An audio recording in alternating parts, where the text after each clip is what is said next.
रिश्वतखोर दरबान। एक राजा का दरबान बड़ा रिश्वतखोर था। बिना रिश्वत लिए वे किसी को भी राजा से नहीं मिलने देता था। किसी को कोई ऐसा उपाय नहीं सूझ रहा था जिससे उस दुष्ट को सबक मिल पाता। धीरे धीरे ऐसा हो गया कि आम लोगों ने उससे दुश्मनी मोल लेना ही छोड़ दिया और चुपचाप जब काम होता वह उस दरबान को कुछ दे दिलाकर खुश कर देते और अंदर जाकर अपना काम निकाल लेते। धीरे धीरे दरबान की करतूत के बारे में मंत्री को भी पता लग गया। मंत्री ने अपने तौर पर इस मामले की जांच की और कई लोगों से इस बारे में पूछताछ की।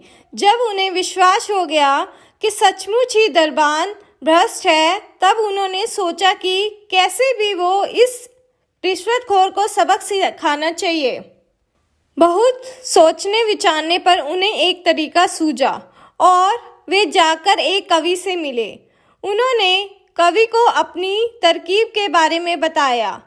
अगले दिन सुबह मंत्री की योजना के अनुसार वह कवि दरबार की तरफ आ गया। वहां पहुंचकर उसने दरबान से कहा, मुझे राजा से मिलना है। तुम्हें उनसे क्या काम है? यह मैं उन्हीं को बताऊंगा। तुम मुझे अंदर जाने दो। अंदर जाने के लिए कुछ देना पड़ता है। देना पड़ता है? किसको देना पड़ता है? क्या देना पड़ता है? पहले तो ऐसा कोई नियम नहीं था।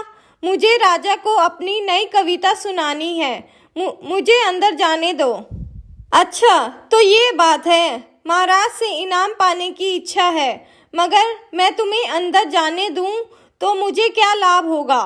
भैया, पहले यहाँ कुछ भेंट चढ़ाओ, दरबान ने लालच से कहा। इस पर कवि ने कहा, इस वक्त तो मेरे पास कुछ नहीं है भाई। यकीन मानो, मुझे अपनी कविता सुनाकर जो भी इनाम मिलेगा उसमें से आधा मैं तुम्हें जरूर दूंगा। कृपया मुझे राजा के पास जाने दो। तब दरबान ने कुछ सोचकर कहा, अच्छा ठीक है, जाओ, पर याद रखना कि मेरा हिस्सा मुझे ज़रूर मिलना चाहिए। अगर बेईमानी की तो मुसीबत में पड़ जाओगे। दरबान ने उसे छिपे शब्दों में धमकी दी। कवि ने उसे आश्वासन दिया और अंदर पहुंच गया।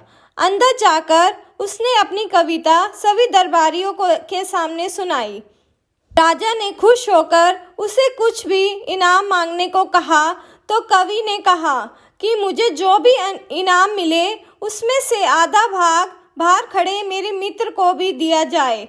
इस पर राजा तैयार हो गए और उसे इनाम मांगने के लिए कहा। तभी कवि ने 100 करोड़ों की बात कही। इस पर राजा ने पूछा कि भला ये कैसा इनाम हुआ? तब मंत्री ने आगे आकर सारा मामला बताया। यह सब जानकर राजा बेहद नाराज हुआ। उसने दरबान को भीतर बुलाया और उसे पूरे 100 कोड़े मारे गए। उसे नौकरी से भी निकाल दिया गया और कवि को 100 सोने की मोहरें इनाम में दी गई। शिक्षा: गलत काम करने वाले को सज़ा मिलनी ही चाहिए।